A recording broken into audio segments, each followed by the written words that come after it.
जय हिंद दोस्तों। तो आज हम ज्ञान बिंदु जीएस एकेडमी के द्वारा जो बिहार दरोगा, रेलवे और बिहार एसएससी जैसे एग्ज़ामों को देखते हुए जो न्यू टेस्ट सीरीज चलाई गई है 1 अक्टूबर से, उसमें आज हम टेस्ट सीरीज 2 को इस वीडियो में देखेंगे। ठीक है। और इसमें टोटल जो है 50 प्रश्न है जीके और साइंस के। ठीक है। तो आप इस वीडियो को बिना स्किप किए हुए पूरा देखें। ये वीडियो जो है आपके लिए बहुत लाभदायी होगी। पहला सवाल है, निम्नलिखित में से कौन सा एक संघीय प्रणाली की विशेषता नहीं है? तो ऑप्शन डी, सरकार की विधायी और कार्यपालिका के बीच शक्तियों का कोई पृथक्करण नहीं होता है। ये संघीय प्रणाली की विशेषता नहीं है।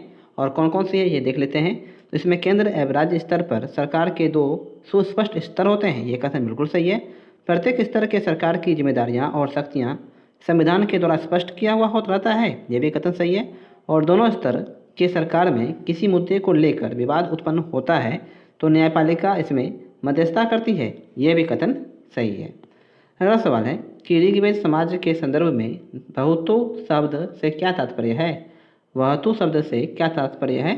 तो ऑप्शन बी, नवविवाहित कन्या को दिए जाने वाला उपहार। नवविवाहित कन्या को दिया जाने वाला उपहार। अगला सवाल है कि भारतीय मुख्य भूमि का सबसे दक्षिणतम बिंदु कौन सा है? भारतीय मुख्य भूमि का सबसे दक्षिणतम बिंदु कौन सा है? तो यह है ऑप्शन सी, केप कैमोरिन। ठीक है, केप कैमोरिन। अगला सवाल है, निम्नलिखित में से किस एक अधिनियम द्वारा भारत में दास प्रथा को गैर कानूनी घोषित किया गया? निम्नलिखित में से किस एक अधिनियम द्वारा भारत में दास प्रथा को गैर कानूनी घोषित किया गया है? तो ऑप्शन सी, चार्टर अधिनियम 1833 को, चार्टर अधिनियम 1833 के द्वारा। अगला सवाल है कि तबकात ए अकबरी की रचना किसके द्वारा की गई है? तो ये की गई है ऑप्शन ए, निजामुद्दीन अहमद के द्वारा। तबकात ए अकबरी की रचना किसके द्वारा की गई है? निजामुद्दीन अहमद के द्वारा। आपको जिस भी प्रश्न का उत्तर नहीं मालूम है दोस्तों, आप उसका स्क्रीनशॉट लेके रखें और उसका एक बार फिर से बाद में रिवीजन करें। विश्व की दूसरी सबसे ऊंची चोटी गॉडविन ऑस्टिन K2 किस हिमालय में स्थित है? ये किस हिमालय में स्थित है? तो ऑप्शन ए, ट्रांस परा हिमालय में, ट्रांस परा हिमालय में। अगला सवाल है, निम्नलिखित में से कौन सा विकल्प सही सम्मिलित नहीं है? कौन सा विकल्प यहाँ पे सही सम्मिलित नहीं है? संविधान सभा समिति और समिति के अध्यक्ष में। ठीक है। तो ऑप्शन डी, अल्पसंख्यक उप समिति सैयद मोहम्मद सादुल्ला थे इसके अध्यक्ष। ये कथन यहाँ पे बिल्कुल गलत है। सही कथन देख लेते हैं। तो संघीय संविधान समिति के अध्यक्ष जवाहरलाल नेहरू थे। ये कथन बिल्कुल सही है। प्रांतीय संविधान समिति के अध्यक्ष सरदार वल्लभ भाई पटेल थे। ये भी कथन यहाँ पे सही है। और मूल अधिकार उप समिति के अध्यक्ष JB कृपलानी थे। ये भी कथन यहाँ पे बिल्कुल सही है। आप कमेंट में बताइएगा कि अल्पसंख्यक उप समिति के अध्यक्ष यहाँ पे कौन थे। अगला सवाल है कि मराठा सेना में अवैतनिक सैनिकों के रूप में पिंडारी की नियुक्ति किसके द्वारा आरंभ की गई थी? पिंडारी की जो नियुक्ति है ये शुरू की गई थी बाजीराव प्रथम के द्वारा। अगला सवाल है, निम्नलिखित में से कौन सा दर्रा वृहद हिमालय प्रदेश में स्थित है? कौन सा दर्रा जो है ये वृहद हिमालय प्रदेश में स्थित है? तो ये है ऑप्शन डी, बुर्जिल दर्रा जो है ये वृहद हिमालय प्रदेश में स्थित है। और दोस्तों, अगर अभी तक आपने हमारे YouTube चैनल को सब्सक्राइब नहीं किया है तो प्लीज़ हमारे YouTube चैनल को सब्सक्राइब कर लें और इस वीडियो को अपने दोस्तों में ज़्यादा से ज़्यादा दोस्तों शेयर करें। ठीक है। पिछले सभी वीडियो पर 30 से 40 ही व्यू दोस्तों आ रहे हैं। ठीक है। तो इस वीडियो पर जो दोस्तों हम हैं 1000 व्यू का टारगेट रखते हैं। ठीक है। आप इस टारगेट को जल्द से जल्द पूरा करें और साथ में मैं वीडियो के आगे आपको बताऊंगा कि आपको इसकी PDF फाइल जो है वो कहाँ मिल सकती है। तो बस आप वीडियो में बने रहें और वीडियो को आखिरी तक देखें। संसद भवन के वास्तुकार कौन थे? संसद भवन के वास्तुकार थे ऑप्शन ए, एडविन लुटियंस। ठीक है, एडविन लुटियंस। 1948 के भाष्य प्रांतीय आयोग के अध्यक्ष कौन थे? भाष्य प्रांतीय आयोग के अध्यक्ष कौन थे? तो यह है ऑप्शन ए, SK धर। ठीक है, SK धर। अगला सवाल है, कौटिल्य या चाणक्य ने अपनी कीर्ति अर्थशास्त्र में मोक्ष शब्द किसके लिए प्रयुक्त किया है? मोक्ष शब्द जो है ये किसके लिए प्रयुक्त किया है? तो ऑप्शन सी, तलाक के लिए। ठीक है, तलाक के लिए। अगला सवाल है कि अंडमान एवं निकोबार की राजधानी पोर्ट ब्लेयर है। अंडमान एवं निकोबार की राजधानी पोर्ट ब्लेयर स्थित है। ये कहाँ स्थित है? तो ऑप्शन डी, लिटिल अंडमान में। ठीक है, लिटिल अंडमान में। अगला सवाल है, निम्नलिखित में से कौन सा कथन सत्य है? कौन सा कथन यहाँ पे सत्य है? तो ऑप्शन ए, मूल अधिकार नागरिकों के भौतिक व नैतिक विकास हेतु अति आवश्यक होता है। ये कथन यहाँ पे बिल्कुल सही है। मूल अधिकार नागरिकों के भौतिक एवं नैतिक विकास हेतु आवश्यक होती है। अगला सवाल है, सल्तनत काल में किस सुल्तान ने एक अनुवाद विभाग की स्थापना की ताकि हिंदू एवं मुस्लिम संप्रदाय के लोगों में एक दूसरे के विचारों की समझ बेहतर हो सके? तो ये की थी ऑप्शन बी, फिरोज शाह तुगलक ने। ठीक है, फिरोज शाह तुगलक ने। सिंधु नदी अफवाह तंत्र की एकमात्र नदी कौन है जिसका प्रभाव केवल भारत में है? सिंधु नदी अफवाह तंत्र की एकमात्र नदी कौन है जिसका प्रभाव केवल भारत में है? तो यह है ऑप्शन डी, ब्यास नदी। ठीक है, ऑप्शन डी, ब्यास नदी। अगला सवाल है, किस वाद में सर्वोच्च न्यायालय ने अनुच्छेद 19 में वर्णित विचार एवं अभिव्यक्ति की स्वतंत्रता में ही प्रेस की स्वतंत्रता को निहित माना? तो ये माना ऑप्शन ए, इंडियन एक्सप्रेस बनाम भारत संघ 1985। इंडियन एक्सप्रेस बनाम भारत संघ 1985।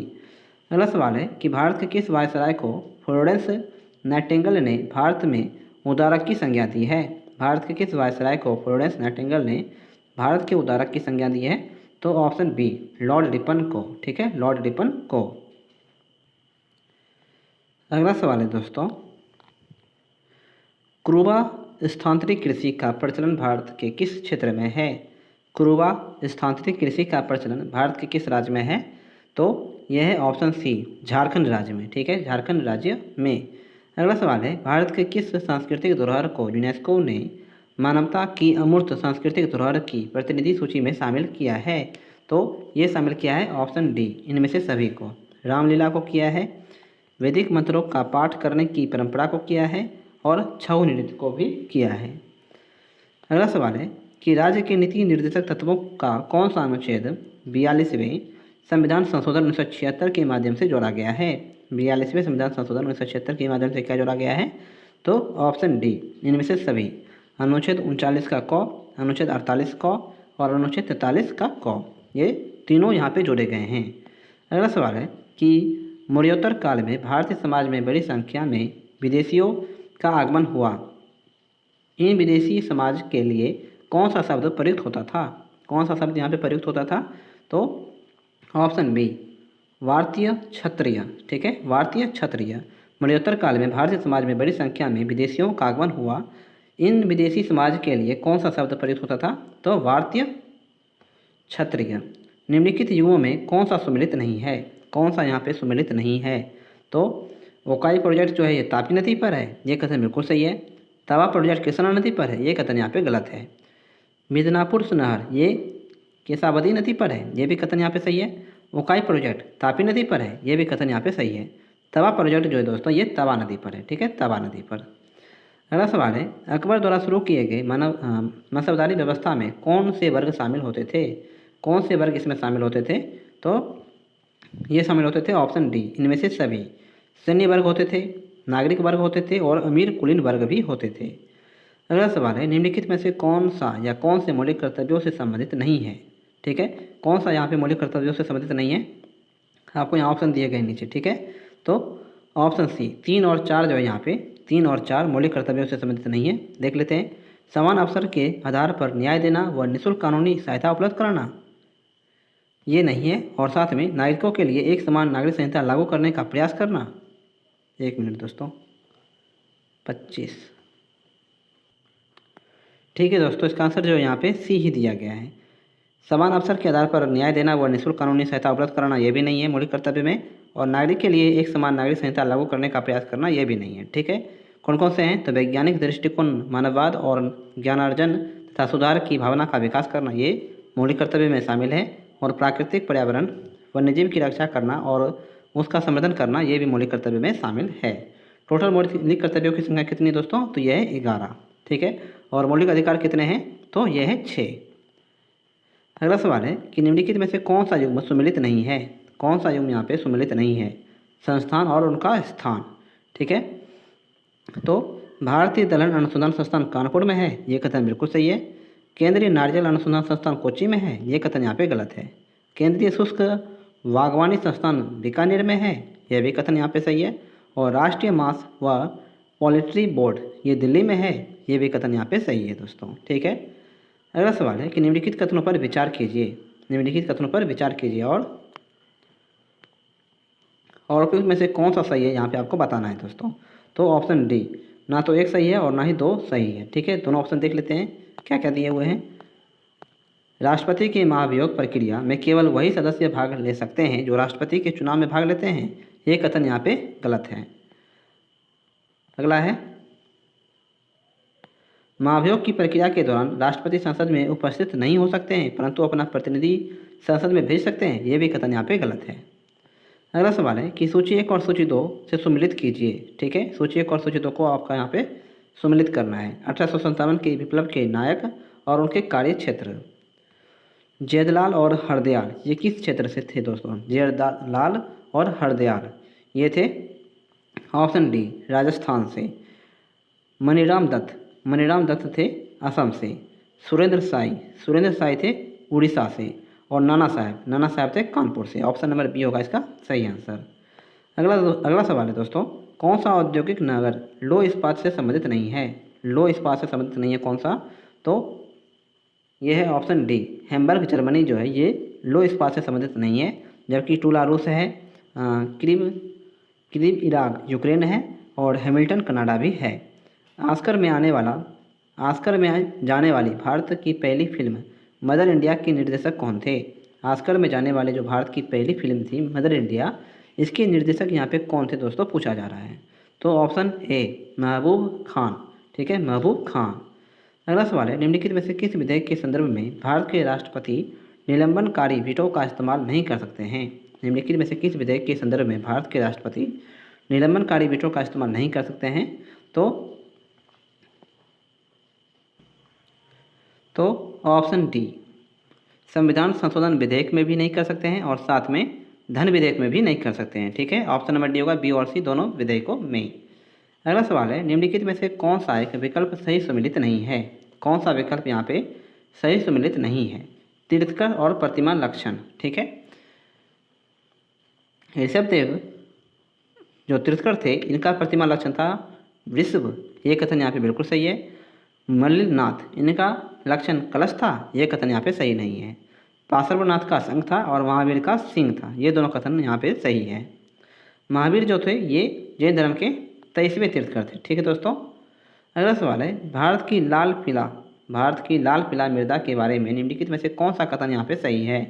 तो इसका आंसर होगा ऑप्शन नंबर बी 1, 2 और 4। ठीक है, यह भारत की दूसरी प्रमुख मृदा है जो पारदीप पठार के अधिकांश क्षेत्रों में पाई जाती है। यह कथन यहाँ पे बिल्कुल सही है। लोहे के ऑक्साइड की उपस्थिति के कारण इस मृदा की रंग लाल होती है। यह भी कथन सही है।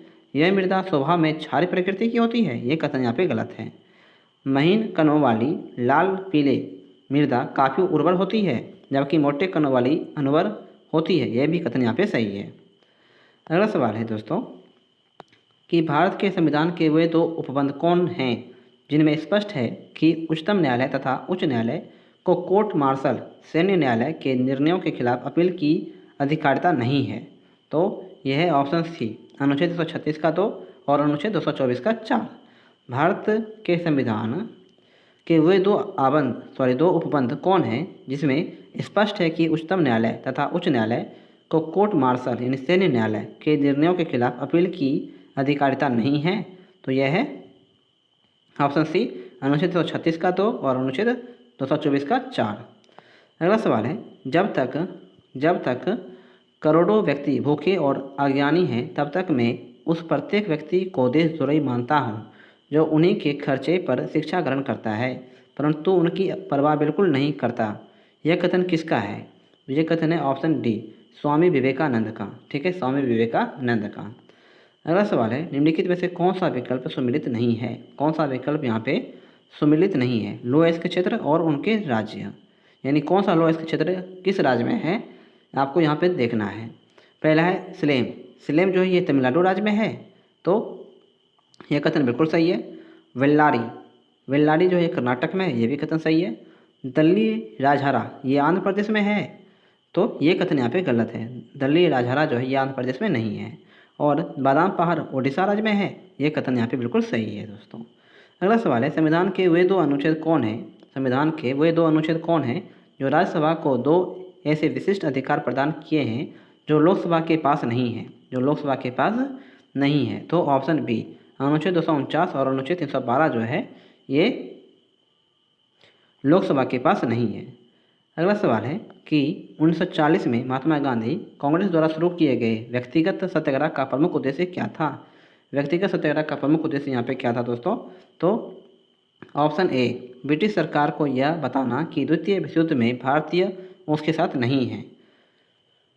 और ये द्वितीय विश्व युद्ध हुआ कब था? तो 1939 ईस्वी में, ठीक है, 1939 ईस्वी में। अगला सवाल है कि महात्मा गांधी के नाम पर गांधी शांति पुरस्कार देने की परंपरा की शुरुआत कब हुई? महात्मा गांधी के नाम पर गांधी शांति पुरस्कार देने की परंपरा की शुरुआत कब हुई थी? तो ये हुई ऑप्शन ए 1995 ईस्वी में, ठीक है, 1995 ईस्वी में। जय मंडल आरक्षित क्षेत्र कोल्ड डेजर्ट किस राज्य में स्थित है? जय मंडल आरक्षित क्षेत्र कोल्ड डेजर्ट किस राज्य में स्थित है? तो ऑप्शन बी हिमाचल प्रदेश राज्य में, हिमाचल प्रदेश राज्य में। अगला सवाल है निम्नलिखित में से कौन सा एक मुख्यमंत्री के कर्तव्यों में नहीं है? निम्नलिखित में से कौन सा एक मुख्यमंत्री के कर्तव्यों में नहीं है? तो